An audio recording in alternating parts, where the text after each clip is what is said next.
Today in the show, we have the House of Mouse headlines brought to you by laughingplace.com, your up-to-date resource for the latest Disney news every day of the week. This episode is being released on March 22nd, 2023, and here's what's been going on in the world of Disney recently. A major Imagineers return to the company, the debut of the reimagined Mickey's Toontown, new meet and greets coming to Walt Disney World, and more. Hear the latest news from the Walt Disney Company in today's House of Mouse headlines.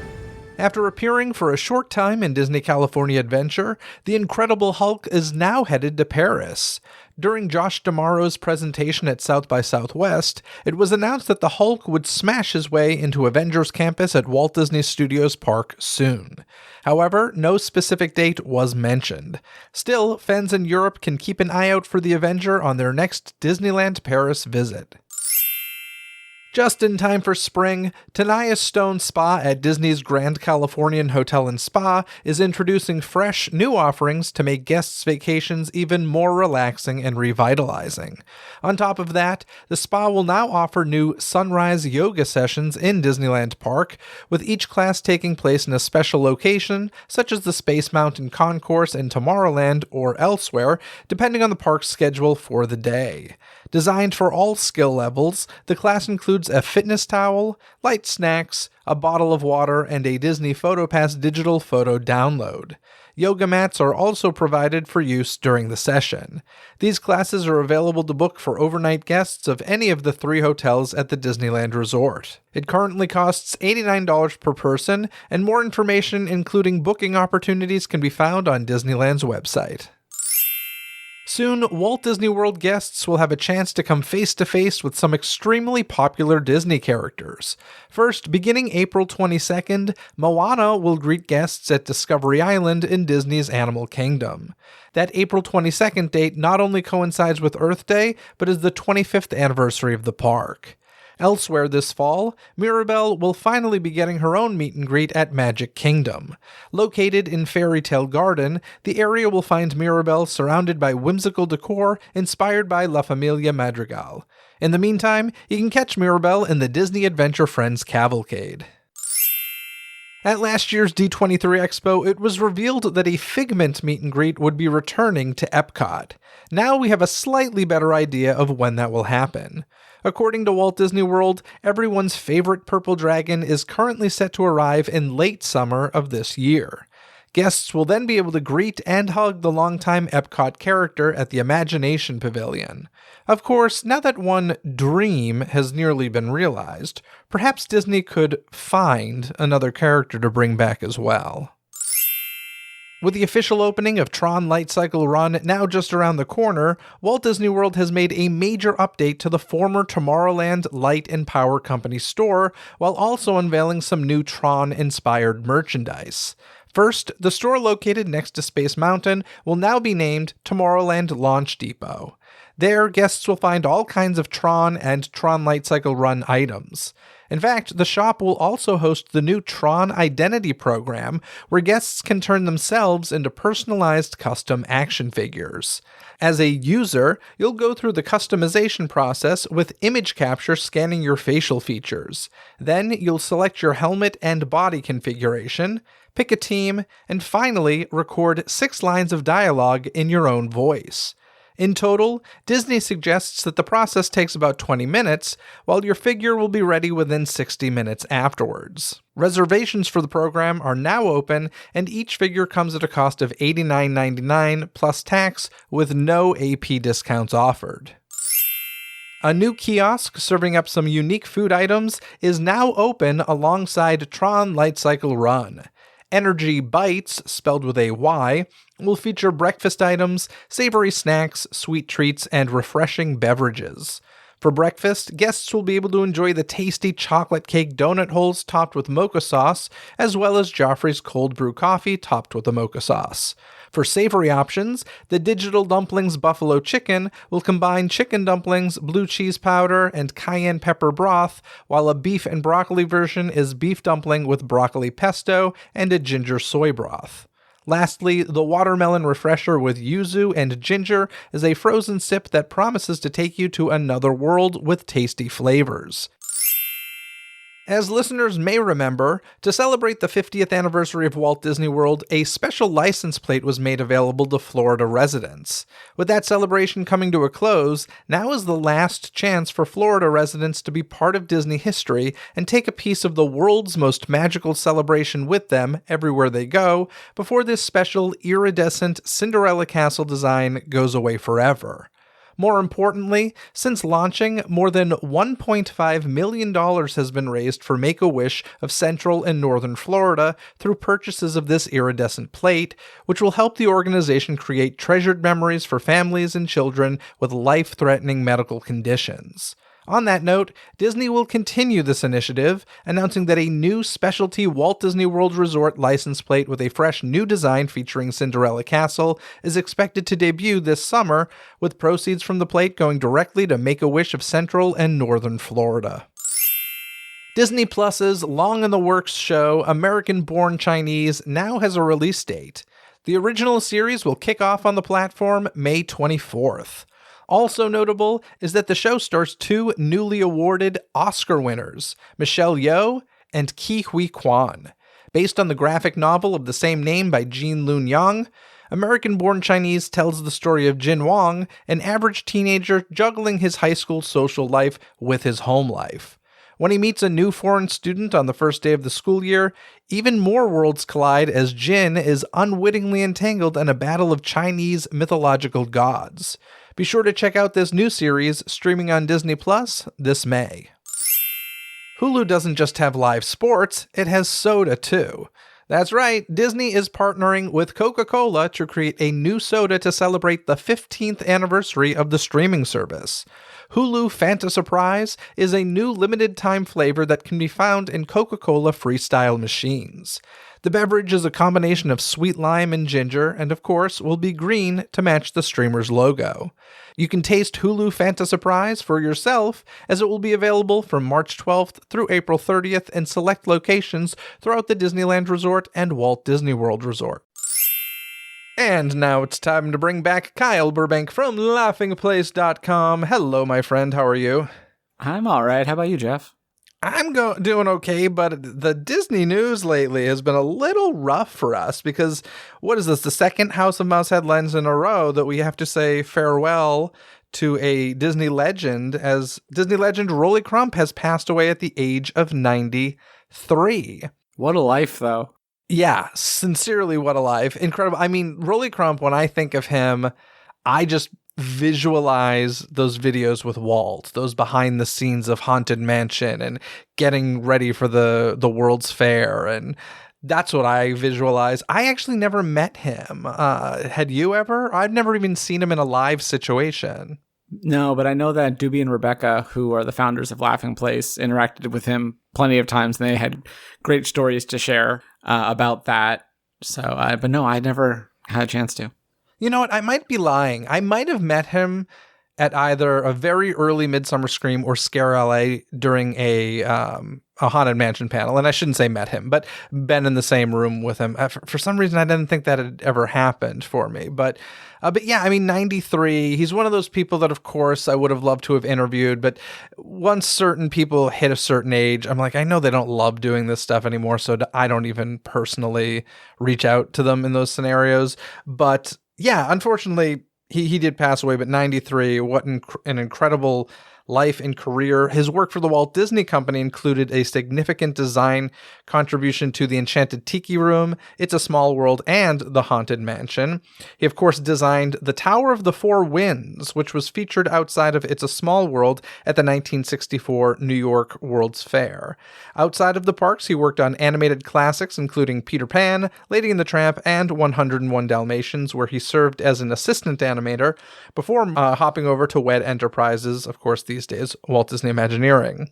He also helped with the Land Pavilion at EPCOT and early planning for the Wonders of Life Pavilion. He was named a Disney Legend in 2004. I like when they get to enjoy that legendary status for a good chunk of time. I get very sad when it's either, when it's posthumous, I'm like, why didn't we do this sooner? And, when it's like a year of enjoying that title. It makes me a little sad. So listen, lived a good life and did a lot beyond just Disney. But I don't think he'd been to Disneyland in a very, very, very long time. I think he's one of those guys that kind of just wanted to remember it the way it was when he was working on it. And Yeah. I could be wrong, but I think it's been like decades since he'd been inside Disneyland. So another Disney legend lost, sadly. Yeah, I'd recommend. Obviously, there's tons of places you could start, but the Behind the Attraction episode on Haunted Mansion on Disney Plus talks a lot about him. I feel like a decent amount. So that's I liked. Did you like that show? I don't remember if we talked about this. I watched a couple episodes of it. What it felt like to me was something that like YouTubers already do, but with less honesty, if that makes sense. It's a very corporate thing, so it's just painting the pretty picture. And as you know, I like looking at things with rose-colored glasses removed. So it just felt like YouTube videos to me. So I mean, I may go back and watch them all eventually, but I saw a few episodes and it wasn't like my favorite thing on Disney Plus. But was he part of that episode? I don't remember. It's been a while since I watched it, but I remember in our Slack channel when this happened, people were talking about it and recommending that as something to go check out.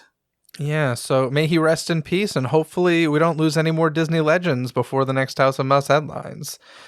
Anywho, let's move on to more Walt Disney Imagineering news as Bruce Vaughn has returned to Walt Disney Imagineering as Chief Creative Officer and will head the division alongside Barbara Bauza, President of Walt Disney Imagineering. The longtime executive previously worked at Disney for more than 2 decades and co-led Walt Disney Imagineering for 9 years as Chief Creative Executive. He left the company in 2016 to become CEO and CCO of Dreamscape Immersive, a company that creates location-based virtual reality experiences. He joined Airbnb in 2021 as Vice President of Experiential Creative Product, where he led a team responsible for designing immersive offerings for Airbnb, stays, and experiences. In a company memo about Vaughn's return, Josh D'Amaro highlighted CEO Bob Iger's emphasis on creativity, as well as the opportunity for Vaughn and Bauza to work together on, quote, significant developments underway and more on the horizon. The two will also be working on a plan to find the, quote, most effective way to structure Imagineering. I find that kind of interesting, the most effective way to structure Imagineering, just because, Imagineering is not young, but it is also interesting if you heard last week's episode with my interview with Joe Lanzicero from Mickey's Toontown, he kind of made a little hint at, he was there at a time when things really changed at Imagineering, and this sounds more like executing the park's vision instead of them being like, hey, we have this for you, you're putting it into your park. Is that a fair assessment? Yeah, exactly. So this is interesting as well. It's, obviously they're going through some restructuring at Walt Disney Imagineering, which isn't necessarily a good or a bad thing, but it's interesting to say the least. I'm trying to remember, why exactly did Bruce leave? Was there like drama behind that, or was it more of a? I don't know.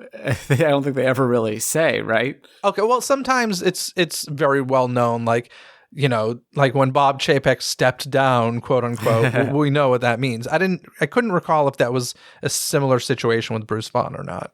Yeah, I don't remember either. Although the photo in Pandora is photoshopped to take him out of it because he was gone by the time it opened. Because remember, it's the groundbreaking ceremony that's supposed to be like in world, but then they photoshopped him out of it. So maybe they'll Photoshop him back. That'd be exciting.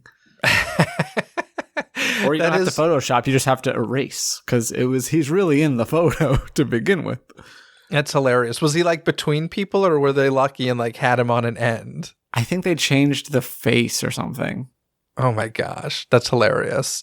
So in any case, he's back. Every time I'd seen this guy on screen and in interviews and stuff, he always seemed like a good fit for Walt Disney Imagineering. So I can't say I know too much about him or him personally, but I think once again, and I'm not saying that he left under Chapek, but it just feels like some pieces are being picked up, and it's like, we need to fix some stuff at Walt Disney Imagineering. We need to up the ante. We got some serious competition coming our way, so we need some serious talent brought in. And it'll be in the next book. Oh, the Imagineering book there. Yeah, or just we were saying like we're gonna get like Disney War Part 2. Maybe it'll be part of that. Oh yes. When will a second part to that book come out? My goodness. Or just another version. Yeah, I don't know. Yeah, we need a new edition of that. God, that was 20 plus years ago, Disney War, I think. Gosh, I remember vividly picking that book off the bookshelf in a small mom and pop bookstore. I want to say in Newburyport, Massachusetts. I was in rehearsal for a show I was doing, and I just remember before rehearsal going to this bookstore, picking it up and being like, yeah, I'm going to get it. And I got it. Alrighty, Mickey's Toontown has reopened at Disneyland after a year-long closure, and it's looking great, isn't it? Parts of it, yeah. Oh, okay. Ooh, what parts don't you think look great? I thought that the Dreaming Tree would be grass, and it's like that rubbery stuff. Yeah, it's definitely a lot of playground. So here's the thing that I'm going to say as far as like the playground and the interactive stuff, and I've said it before, but I am still shocked that like this is being added to new things. I really thought the pandemic was going to kill this touch sort of stuff forever, and I'm just so happy it didn't. So, I love that this sort of stuff is still around and even new. So yeah, you didn't like the Dreaming Tree though, huh? I think it looks a little weird, but other parts look nice. I do like that they added the Gadget statue to the ride, but they have Chip and Dale not in their Rescue Rangers clothes. I know this is things other people have pointed out. I'm not claiming these for my own observations, but that's a little weird. But no, otherwise I think there's pros and cons, except it's kind of getting taken over by strollers at the moment. So it looks nice in theory. It's just a matter of where you can actually get to enjoy these things when they're not, covered in wagons. Yeah. Do new theme parks like consider stroller parking? Because I think stroller parking is one of the ugliest things in a theme park. And I get it. Some of these older theme parks that didn't expect these sorts of crowds just don't have the space. But gosh, I should really take note of newer theme parks, whether or not they've like resolved that issue. Because what a mess. Yeah, and either of those things like you see sometimes in big cities where there's like 2 levels of parking, like there's an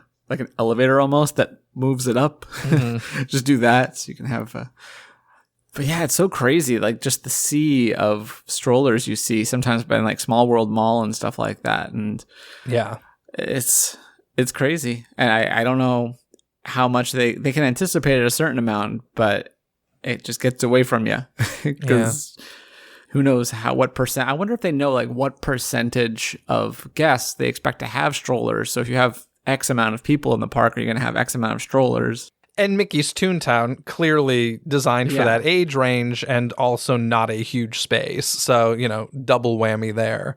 But we did get the new Centennial Park, and this is where the new Mickey and Minnie fountain is, which looks really cool. It's very colorful. I'm really hoping and assuming that the old Mickey fountain and the Roger Rabbit fountain have been saved somewhat. And I'm very curious if we're ever going to see them pop up somewhere, because those were great fountains. Yeah, I liked both of those. This one looks fun, but anyone that sees it immediately makes a Dirty Dancing joke. Oh, does it look like the lift? Dirty Dancing pose? Funny. Yeah, it does. So that's why it's in the middle of the land and they didn't stick it in a corner. Oh, God, you did not. Nobody puts Mickey in the corner. My gosh. I'm trying to think of what else about obviously I haven't been there yet, but I've seen photos and videos, and I do really like that whole concept that I think we talked about it on a previous episode with the little picnic basket and the blanket. I think that's a really fun idea, and I like that they have like a little snack cart there. And I will say, Mike Celestino got the pizza, like they have like a fold over pizza thing. He got the pepperoni version. He got the gluten-free version because he needs to, and said it was perhaps the best gluten-free pizza he's had anywhere. Wow. He liked it so much that when he went back to the park the next day, wanted to get back there and try it and have it again, but it was too busy. So oh, man. He didn't. Well, yeah, I did hear that they put a lot into the food there. So they have Cafe Daisy and Good Boy Grocers, as you mentioned, those picnic baskets. So it does sound like there's a lot of new food options there. I don't think I ever got food before in Mickey's Toontown. Well, neither did anybody else, which is why it was a great like little secret. Like if you were just hungry and didn't really care that much and just wanted to get something, that would be my go-to. Would be a little Daisy's Pizza, I think is what it was before. I think they might have had hot dogs at the Pluto I was going place to say, I feel like it was that. a hot dog thing before, but I could, like I said, never. I mean, there's also been, I'm sure that they've had several iterations of menus and stuff like that. But yeah, I remember specifically when the rest of the park was busy, I'd go back to Toontown. It was never the best food, but it was like, this'll do for the amount of time I'm investing in it. I completely understand. Excellent. I do want to mention Goofy's house. Although we all missed the bounce house, it looks like they did a very nice job inside here with this like candy making contraption that has these chutes going throughout. It has photos of Goofy and Max as through the ages. This really fun kind of like height chart alongside the door marking Max's height through the years, and just a lot of nice details inside of Goofy's house. Did you see the thing about the Jack Lindquist pumpkin? Yes. So Jack Lindquist, who worked on the original land, correct? He was a president of Disneyland, and then he was a president emeritus. So he was the president of Disneyland, I assume, when the land first opened, and back in 93, most likely. I'll look it up, but yeah. Okay. So yeah, there was a pumpkin that looked like him in Goofy's yard, and the pumpkin did not return, but a painting of the pumpkin ended up in one of the photos, quote unquote photos, in Goofy's house. So clearly people, who love the original land, and maybe, who knows, maybe even some folks who were part of the original land worked on this upgrade. The big thing is Mickey and Minnie's Runaway Railway is added. We've talked about that. Let's not forget, that means that there's a Honey, I Shrunk the Kids tribute in Mickey's Toontown inside the queue for Mickey and Minnie's Runaway Railway, so that's great news. Oh, new character. So we got Pete from Goof Troop and a lot of Goofy stuff in the land, which is a big deal. That's a brand spanking new character. But I gotta admit, did he become like a good guy or something? So, yeah, I think basically much more softened, and I think that's with Mickey Mouse Clubhouse, from what I understand. That's kind of helped the resurgence in popularity around that character. Okay. And so that's kind of why, it's definitely a softened, friendlier Pete, because, they don't treat him like a villain. If you watch the opening ceremony, he's more prominent than Mickey was on the stage. Yeah, people love new characters. So he is there. People are excited to see him in the costume. Toys. The costume looks great. So that happened. You mentioned Chippendale's Gadget Coaster is the new name of Gadget's Go Coaster. There is the little Gadget statue. They also have Chippendale. Now, I like that they did this simply because we lost the Chippendale Treehouse. So at least they still have the representation in the park. And they didn't get rid of Gadget, which is great as well. And then, the area music. Did you hear the music? I heard about it more than I've heard it. Oh my goodness, they were like playing the DuckTales theme song in a new arrangement, and no lyrics or anything, but the background music was great in the land. Really, really liked that.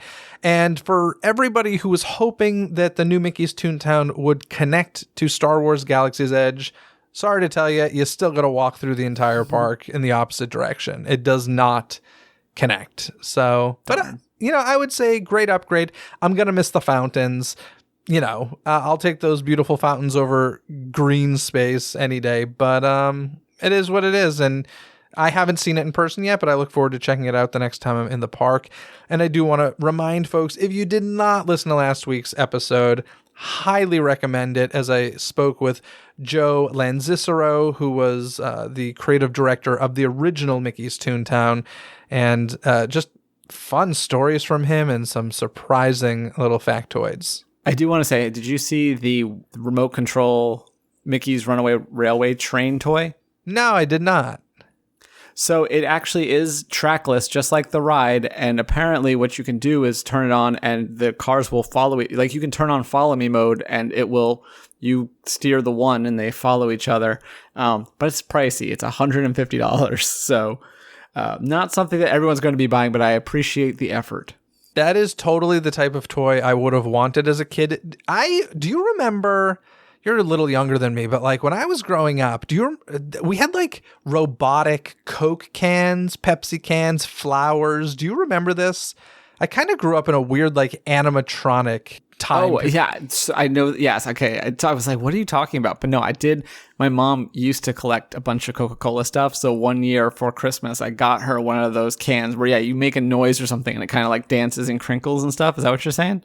Exactly. It's like, I think the thing that most people remember is the singing fish placard. Yeah, Billy Bass or whatever. Yeah, so like even before that, they had dancing Coke cans and Pepsi cans. It was weird, but I loved it because it was like having an animatronic figure. And I can remember vividly taking that Coke can and like dressing it up so it looked like a Small World doll and like playing It's a Small World and having it dance to that. Because that's the kind of kid Jeff DePauli was. That makes sense. By the way, I did look it up, and Jack Lindquist retired in 1993, so there's a chance he was probably still president when the land itself opened, because it opened in January, I think. So right around then, he was still in the picture. What a tribute. That's the way I would want to retire, as a pumpkin in Mickey's Toontown. I love it. Let's move on with some more updates at Disneyland, because Indiana Jones Adventure has reopened at Disneyland with some new effects. We all knew that Indiana Jones Adventure was down for a while. I think it was a few months of refurbishment, but that's not super uncommon. But this is one of those attractions that when it's down for a decent amount of time, it tends to come back with some new stuff, a lot of times in the realm of projection mapping. And that's what we got this time. We got new projection mapping added to the stone face of Mara in the center of the lava pool. A new electric chasing effect has been added to the hallway that was previously in complete darkness, which is great because, the darkness was fine, but this looks really cool. And then the rat projection scene, which I never really loved, to be completely honest, that's been replaced with a new projection mapping of the temple collapsing. And then Disneyland stated that every skull, mummy, and snake was cleaned during the refurbishment. So the attraction's looking great. This is an attraction that is, 20 plus years old at this point and still one of the best. Like when people say, what's your favorite ride at the resort, it's always like a toss-up between Indiana Jones Adventure and Rise of the Resistance. And for anything to be compared to Rise of the Resistance is like a big thing, in my opinion. Yeah, no, it's a great ride. And this, you mentioned the snake. The snake works again. So that's the big snake's been dead for a good long time. So yeah. So now that works again. And I think we wondered, given the timing, whether it might include anything from the new movie, and presumably it does not. There's nothing massively changed to the story or anything. Like you mentioned, there's a couple like altered scenes and new effects, but not really story-wise. So I don't think they would bother doing that. I feel like they would have done that now if they were planning on it, but who knows? Yeah, I agree. Do you remember like the summer of Indiana Jones at Disneyland when Indiana Jones 4 I made a joke about that. I made a joke about that today on the thing.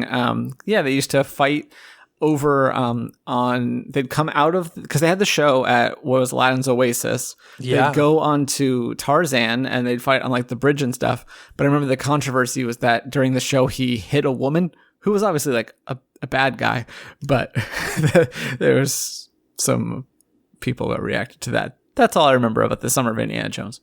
She was not a bad guy. She was a bad gal. Okay, I apologize. All right, thank you. I was offended by that, he says facetiously. I use the non-gendered guy. I go by the Good Burger rules, where I'm a dude, he's a dude, she's a dude, we're all dudes. And Good Burger 2 is on its way. Nothing to do with Disney. Topical. But people are very excited. Can I be completely honest? I've never seen Good Burger.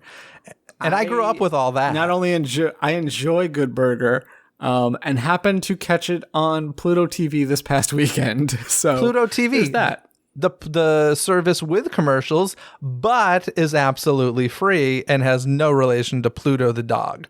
So, all right. That's the second straight time we've mentioned it. Yeah. So there we go. Excellent. Let's move on, because the Disney100 celebration is coming to EPCOT in late 2023. Later this year, Walt Disney World Resort will join the global celebration of the Walt Disney Company's 100th anniversary. The celebration will see Spaceship Earth illuminate the evenings with a special lighting design. Guests will also get to meet and greet Mickey and Minnie Mouse in their platinum attire and get a picture with a new platinum Mickey Mouse sculpture. I'm sure the quote on this statue will be accurate the first time around, this time around. Also, a new nighttime spectacular will debut at EPCOT later this year. The show will feature an original composition along with select songs from the Disney Songbook and will remind us that we're more alike than different, connecting our hearts together as one. So we got our harmonious replacement. We got some news about it. No tacos. No tacos. The digital tacos are going away. The LED tacos, that's good news. And yeah, I mean, like we've talked about, it's awkward, right? They're celebrating their 50th, and then it's going to be like, 100, yay. I mean, they don't say when, they just say late. But I mean, the company was founded in October, I believe. So late 2023 actually makes more sense. So I can't hate on this decision. I'm glad that it is coming in some way, gives them an excuse. They do mention one part about like a platinum statue, and I wondered if they meant the big one from Downtown Disney or whether they mean like the statue in Disneyland. But yes, they did say the one who started it all, or who it started it all. Because I was like ready to actually them. I'm like, really? You made the same mistake again? I'm like, no, that works. That works. Cool. So yeah, it's coming to Walt Disney World, folks. So be a little more patient, and Disney100 is heading your way. Now, before we move on, Kyle, I want to remind longtime DCTC listeners that the best way to support the show is by becoming a patron of the show and gaining exclusive rewards over on Patreon.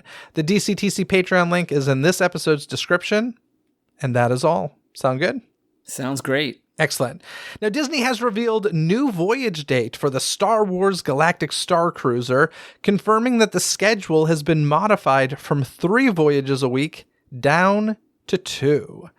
They said, we've been learning a lot during our first year of operation and have adjusted voyage dates to meet the needs of our guests, or lack of needs, perhaps. Now, 3 voyages may still occur during busier holiday weeks.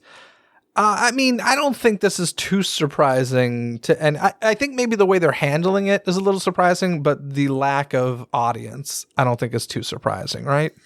No, I'm pretty sure everyone basically said this. I just hope that with the little bit of extra time, that maybe they do develop a new show while running the other one. I think maybe having those extra days off will allow them to do that and do so in a way that they can, the difference now is that the place is already built. So you can kind of figure those things out in a thing that already exists. Whereas I imagine that the first time, a lot of it, they had to create a story before being in the physical space. Yeah, that's a really good point. They could use those days off to develop something new without interrupting anything else. Wouldn't it be funny? Imagine like if they didn't have those empty days, right? And they're like developing it overnight, and you get up really late at like 2 a.m. and you're just walking into the lobby and, oh my God, Darth Vader's in here now? Wait a sec, what happened? That'd be hilarious. But listen, I think something that they've probably learned is, yes, Disney does have a lot of rich fans, but not enough to justify a 2-day experience that is this costly. So we've officially learned that at this point. And the thing that I thought was kind of interesting was that this may, Star Wars Galactic Starcruiser just in general may be really expensive to run since they're just not lowering the price. Like, it's not worth it to them to lower the price, apparently. The profit margin maybe isn't that grand. Otherwise, I feel like yes, there are deals out there for cast members and stuff, and I've seen DVC stuff come through. But even the DVC one was just a single special voyage. It's not like a standing offer either. Okay, I think cast members during certain voyages are getting 50% off, right? I don't pay as much attention to cast member discounts, to be honest, but I wouldn't be surprised. Yeah, so that's happening.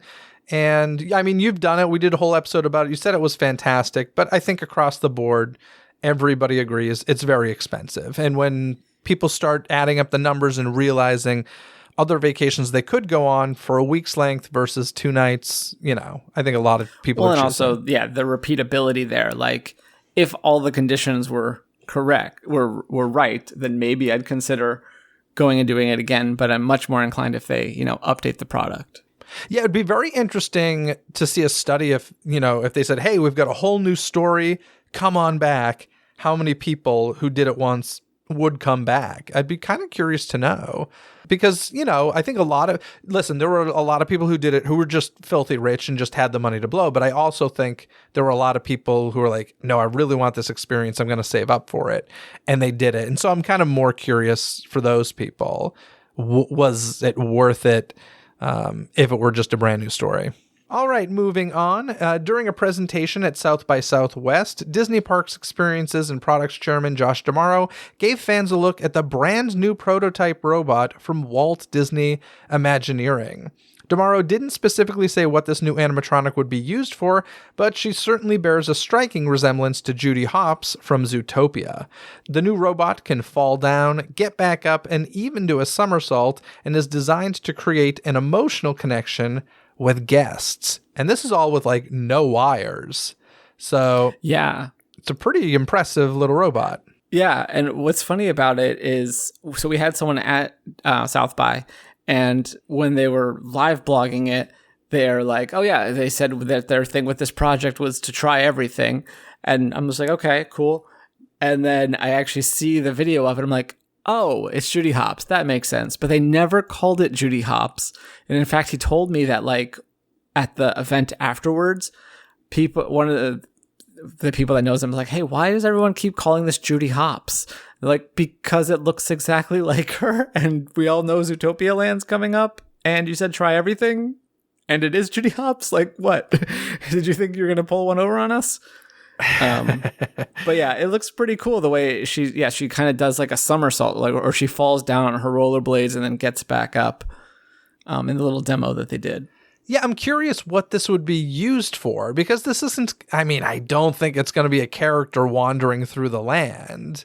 I mean, it's been the dream for so long, but it's never really been feasible. Here's the thing. If you do that though, and she is, accurate height, quote unquote, accurate height based on the animated film. She's not walk around character size.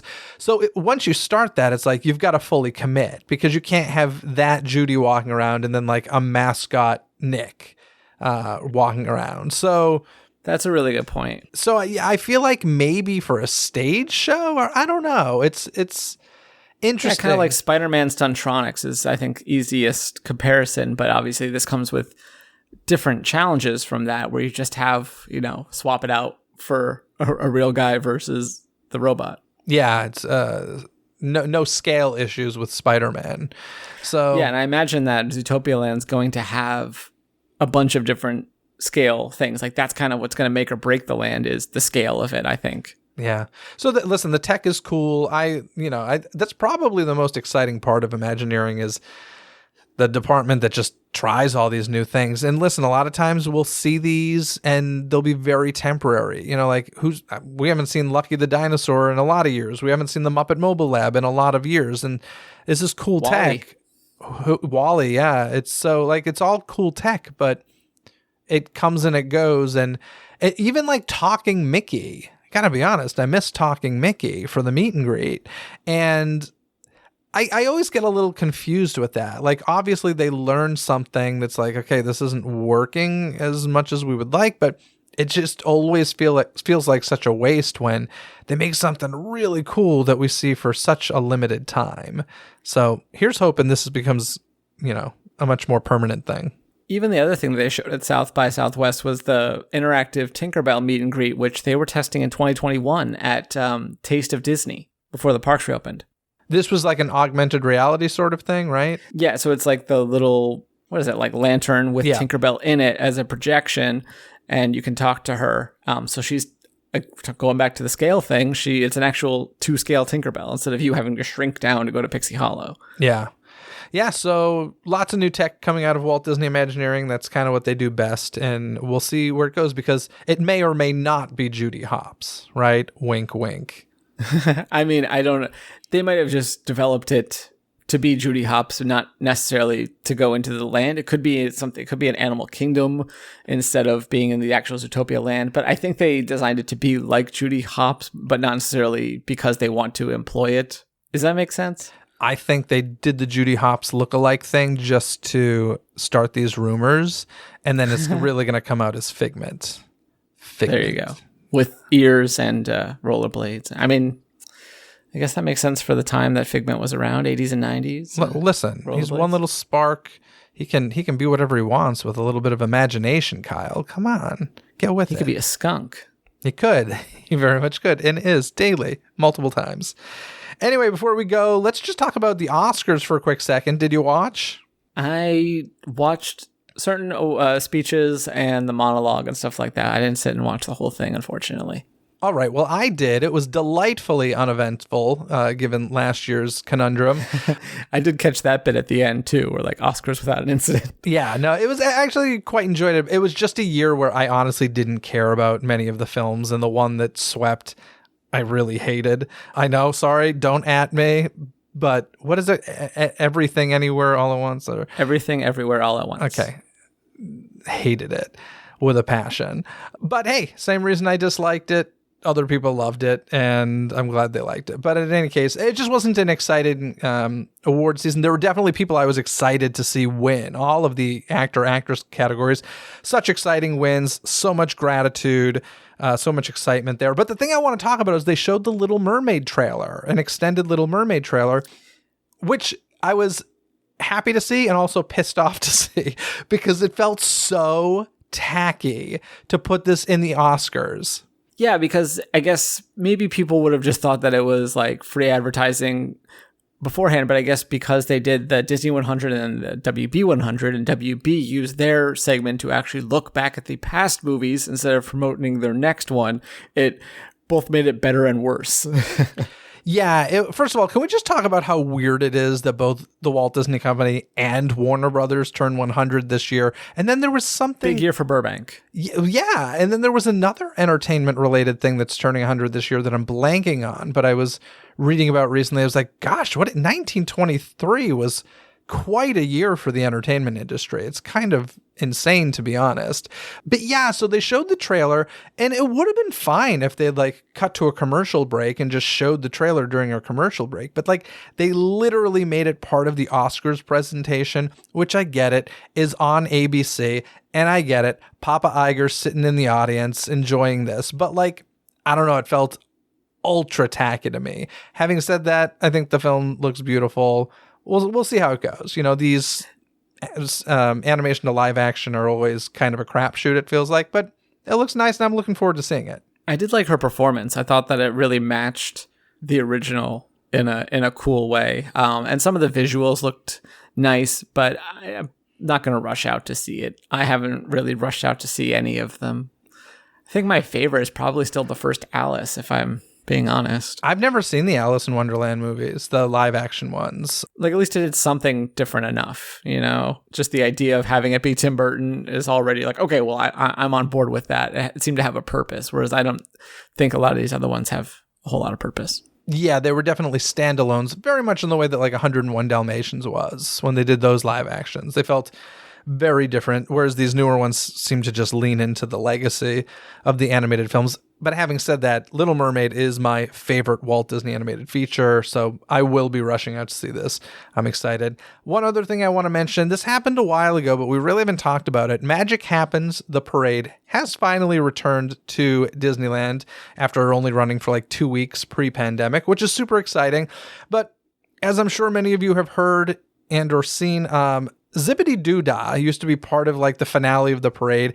That music has been removed and replaced, and I'm just wondering, Kyle, who is offended by Zippity Doo Dah? I understand it's part of a controversial film, but this is like crazy to me. Zippity Doo Dah is as much an anthem as like When You Wish Upon a Star in the history of Disney, and I just think that this is insanity at this point. I don't know enough about it, honestly, but I don't know if it's more just because, well, I guess we're getting rid of the ride, so we might as well get rid of the song as well. Although in Disneyland, the ride is still open. So I don't know if it's like a synergy thing, but there's plenty of songs in the Disney canon that people don't necessarily know what movie or attraction or whatever they're from. So I guess it's probably just, you know, dotting the I's and crossing the T's more than anything. I don't know, man. It's just insanity to me. But yeah, that's the news. That's what we got for you. I am very, very, very happy that Magic Happens has returned, and that we have, a Sword in the Stone float back in the park, because that is just a grand thing. But in any case, anything else you want to add before we get going?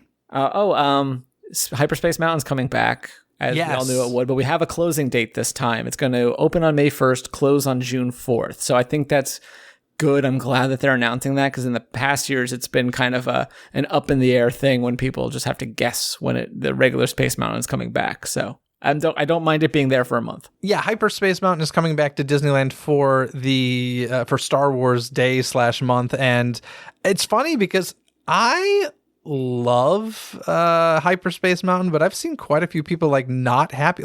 It's the opposite reaction as to when Soarin' Over California returns and people get really happy. Hyperspace Mountain seems to upset some people.